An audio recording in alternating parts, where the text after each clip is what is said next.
Do you ever wake up and feel like your days have lost their color, like you're alive, but not really living? Sometimes, one unexpected moment, one person's eyes, can remind you what it means to feel again. The empty morning. Copenhagen was quiet that morning. The kind of quiet that feels too heavy, like even the air forgot how to move. You know that feeling, right? When the alarm rings, but your soul doesn't. When everything around you is working, the coffee machine, the clock, the city, except you that he sat by the window, watching people bike past the gray street below. Same route, same faces, same life. He used to love this city, the smell of rain on cobblestones, the sound of seagulls near the harbor.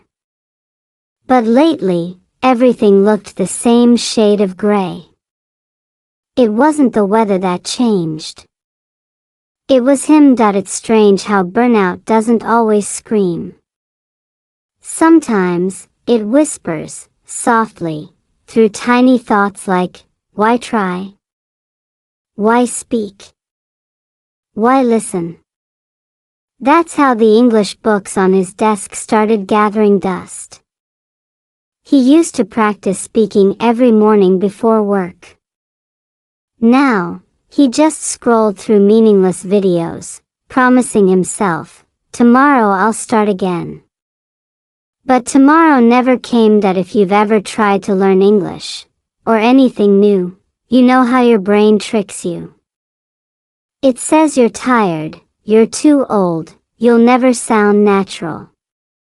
But here's the truth, your brain isn't lazy, it's scared. Scared of failing again. Scared of looking silly. So it pretends to protect you by stopping you before you start. That morning, as he stared at the rain, he realized something painful. He wasn't just avoiding English. He was avoiding himself.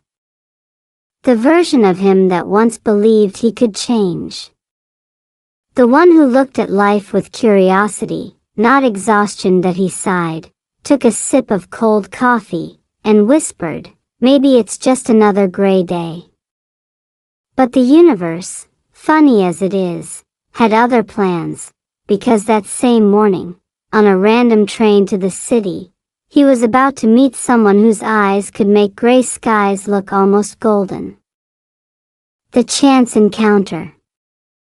The train doors slid open with that familiar hiss, the sound of another ordinary commute. He stepped in, half awake, half thinking about quitting his job again.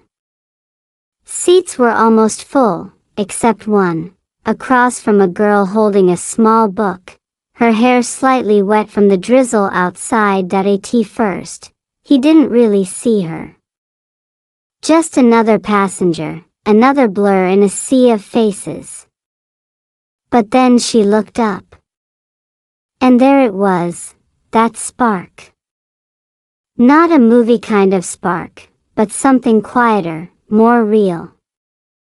Her eyes weren't perfect, they were alive. Bright, curious, like she was seeing the world for the first time, even this gray train. Have you ever met someone whose energy doesn't talk loudly, but whispers straight into your soul? That's what happened. For a second, his brain froze. That same brain that usually told him, don't talk. You'll sound stupid in English. But her smile disarmed that voice. It wasn't big or dramatic, just kind. Like she was saying, you're safe to speak. When she dropped her bookmark, instinct made him reach down first. Their hands brushed, the cliché every romantic movie abuses. But here, it wasn't cheesy. It was human. She laughed softly. Thanks, she said, in simple, clear English. He nodded awkwardly. You're welcome. 2 words, but they felt like a marathon. He could feel his heartbeat trip over each syllable. It's funny how one small exchange can restart something inside you. His English wasn't perfect. But for the first time in months, he didn't care. He wasn't speaking to be correct. He was speaking to connect. They started talking about her book, a Danish English story collection for beginners. She said she was relearning English to help her niece. He admitted he was trying to get back to practice, and just like that, the gray train became a little brighter. The city outside didn't change. The rain was still falling, but his mind did. As the train slowed to her stop, she smiled again and said, "Maybe I'll see you here tomorrow." He wanted to reply something clever, but all that came out was, "I hope so." And for the first time in a long time, he truly meant it. The conversation over coffee. The next morning, he woke up before the alarm. Strange. No dragging himself out of bed, no heavy sighs. Just curiosity. He even brewed fresh coffee, not the instant kind, and left earlier than usual, secretly hoping the same train, same time, would bring the same girl, and there she was. Sitting by the window, reading again. When she noticed him, she smiled like she'd been expecting him. "You came," she said simply. He laughed. "Yeah. I didn't want to disappoint destiny." They talked, first about small things.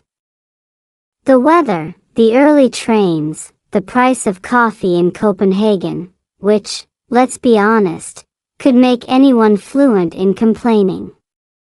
But soon, the conversation drifted somewhere deeper, the kind of space where words stop being just vocabulary and start being bridges. At a small cafe near Nyhavn, they shared coffee. The place smelled like cinnamon and rain. She told him about her niece, who was learning English but felt shy about speaking. He told her about his own fear, how he used to record himself speaking English but would delete it immediately. Ashamed of his accent, she listened, really listened. No judgment, no correction. Just presence. And that's when he realized, people don't need perfect English to be understood. They need connection. "Your English is good," she said. He shook his head. "No, it's broken." She smiled softly. "Then maybe I like broken things. They tell better stories." He didn't know what to say after that. For the first time, silence didn't feel awkward. It felt comfortable. You see, most of us think learning English is about grammar, vocabulary, pronunciation. But what if it's really about learning to be brave again? To make mistakes out loud, and not die of embarrassment. To use words, not perfectly, but honestly. As they talked, time dissolved. 2 strangers, 2 coffees, 1 tiny corner of Copenhagen, and suddenly, the world didn't feel so gray. When they said goodbye, she wrote something on his napkin. "Don't try to speak perfectly. Try to speak sincerely." He kept that napkin. He still does. The walk in the rain. It started raining again, the soft Danish kind, the kind that feels more like mist than storm. He saw her by accident near the canal one afternoon, umbrella in hand, same gentle smile. "You again," she said, half teasing. "Maybe Copenhagen is small," he replied, "or maybe the universe has good timing." They decided to walk together. The city was wrapped in a light drizzle, bicycles splashing through puddles, people laughing under umbrellas, the smell of wet bricks everywhere. Most people hurried home, but they didn't. They slowed down, talked, listened. And somehow, the rain made everything feel more alive. She asked him what he liked most about learning English. He thought for a second and said, "When I understand a song without subtitles. It feels like the world suddenly opens up." She laughed, "That's beautiful." Then she added, "Maybe learning a language isn't about understanding words, but understanding people." That hit him. Because it was true. Every new phrase, every accent, every awkward pause, they all carried pieces of someone's soul. As they walked, she shared how she'd lived abroad once, lonely, struggling with her own accent, constantly afraid of saying something wrong. "But one day," she said, "someone told me my accent was like music. Since then, I stopped trying to erase it." He looked at her and said quietly, "I wish someone had told me that." She smiled. "Well, someone just did." They laughed. The kind of laugh that doesn't need translation. When thunder rumbled far away, she held her umbrella closer and said, "You know, rain makes people honest. No one pretends under the rain." And for the first time, he didn't want the rain to stop, because there, walking slowly through the wet streets of Copenhagen, he realized, this wasn't just a language practice anymore. It was life practice. Learning to speak. Learning to listen. Learning to feel again. By the time they reached the bridge, the rain had softened into fog. She looked at him and said, "Next time, I'll bring 2 umbrellas." He smiled, "Or we could just share one again." The silent moment. The next weekend, they met again, not by plan this time, but by rhythm. 2 people whose paths had quietly started to sync. The city was calm that evening. The sunset melted into soft gold over the water, and the streets hummed with a gentle kind of silence.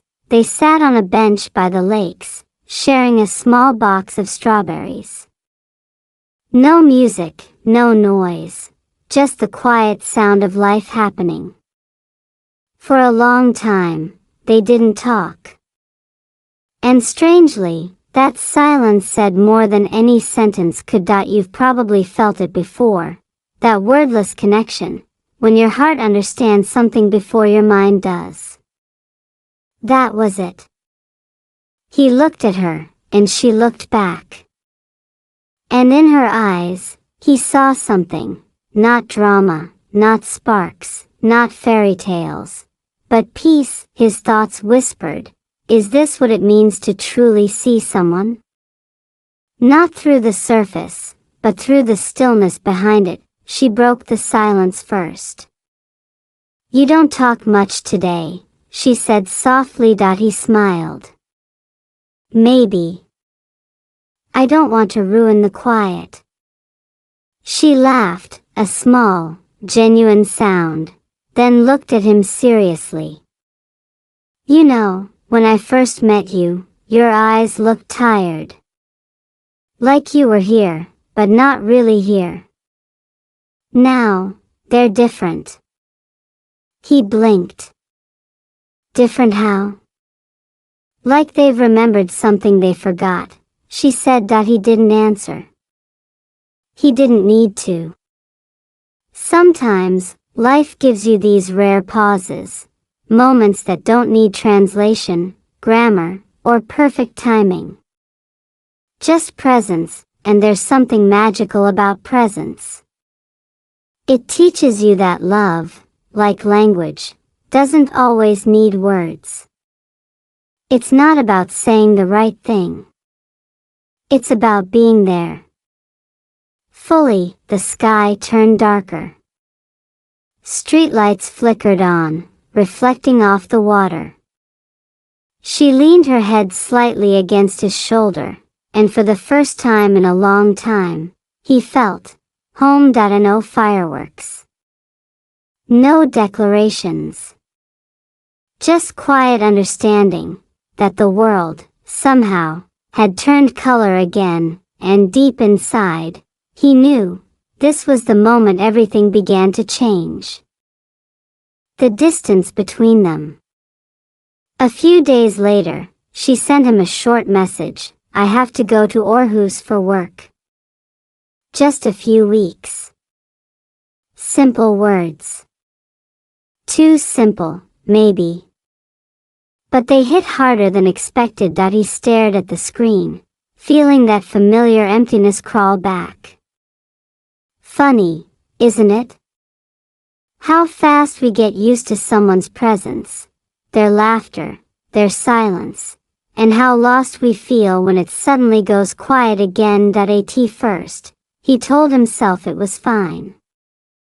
They'd text, call, maybe video chat.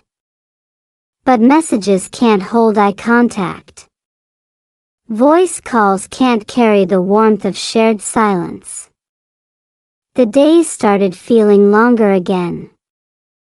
Coffee tasted like background noise that he tried to fill the gap by studying English again, watching slow conversations, repeating lines aloud, writing small journal entries like, "Today I missed the light in her eyes." It was strange. The more he practiced, the more it felt like she was still there, cheering him on somehow. But the truth was, he wasn't learning English anymore just to communicate. He was learning it to remember. Every phrase, every new word was like a way of keeping her close. Still, loneliness has a way of sneaking in. Some nights, he'd walk the same streets they used to, the canal, the cafe, half hoping to see her shadow in the crowd. The rain returned, but now it felt colder, and yet, something inside him had changed. Before her, silence used to mean nothing. Now, silence meant waiting. And waiting meant hope. He realized something profound. The hardest part of connection isn't distance, it's doubt. The voice that says, it probably didn't matter to her as much as it did to you. But he refused to listen to that voice, because deep down, he knew what he'd seen. That light in her eyes wasn't imagination. It was real. And maybe, just maybe, it had changed him for good. So he kept learning. Speaking out loud, even if no one was there to listen. Because that's what she had taught him, that language isn't only for others. Sometimes, it's for finding your way back to yourself. The realization. Weeks passed. The city moved on, but he hadn't. Or maybe he had, just not in the way people expect. He still walked the same paths, but now he noticed things he'd missed before. The laughter from kids outside a bakery, the rhythm of footsteps on wet streets, the quiet beauty in everyday sounds. One afternoon, while reviewing his English notebook, he found that old napkin she'd written on, "Don't try to speak perfectly. Try to speak sincerely." He smiled. It used to sound like a cute quote. Now, it felt like a life lesson, because somewhere between practicing words and waiting for her return, he realized something big. The light in her eyes wasn't just hers. It had awakened something inside him, something he thought he'd lost forever, the courage to feel alive again. We often think inspiration comes from other people, that someone has to save us from our dullness. But the truth?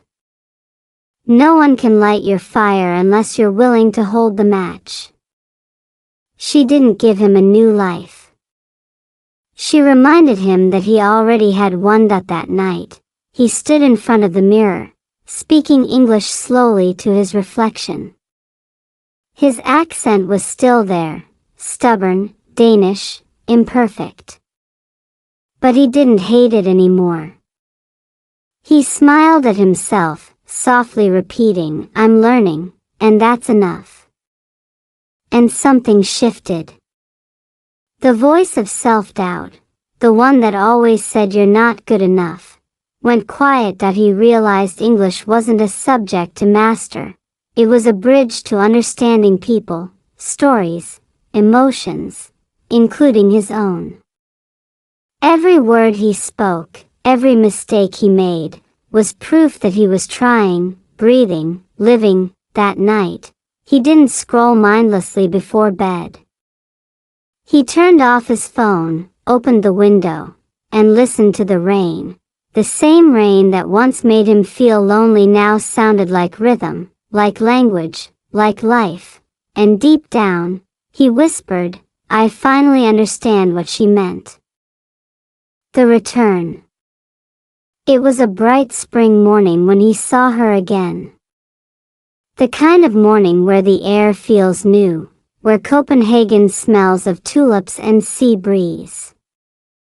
He was sitting outside that same little cafe by Nyhavn, sipping his coffee, when he heard a familiar voice behind him. "Still drinking the same coffee?" He turned, and there she was. Same warm smile. Same eyes that once pulled him out of grayness. But this time, something felt different. Not about her. About him. He laughed. "Some habits are worth keeping." She sat down. "And some are worth changing." They talked, not like before, nervous or uncertain, but calm, grounded. He told her about how he'd been practicing English every day. How he'd started teaching simple phrases to tourists. How he'd even helped a kid at the train station with pronunciation. She listened, proud. "You sound different," she said. "More confident." He smiled. "Because now I speak to connect, not to impress." For a moment, silence returned, but it wasn't empty anymore. It was full. Full of everything unsaid, everything felt. She looked at him thoughtfully. "You've changed." He nodded. "You were part of that change." Then she said something he'd never forget. "I think we both found what we were missing, not in each other, but through each other." He didn't fully understand it then. But as they walked along the canal again, same place, new season, he realized she was right. The light he once saw in her eyes, now lived in his. It wasn't magic. It was awareness. Presence. The quiet courage to see beauty again, to keep learning, to keep speaking, imperfectly but sincerely. When they reached the bridge, she asked, "So, what's next for you?" He looked at the sky, smiled, and said, "To keep talking." In English. In life.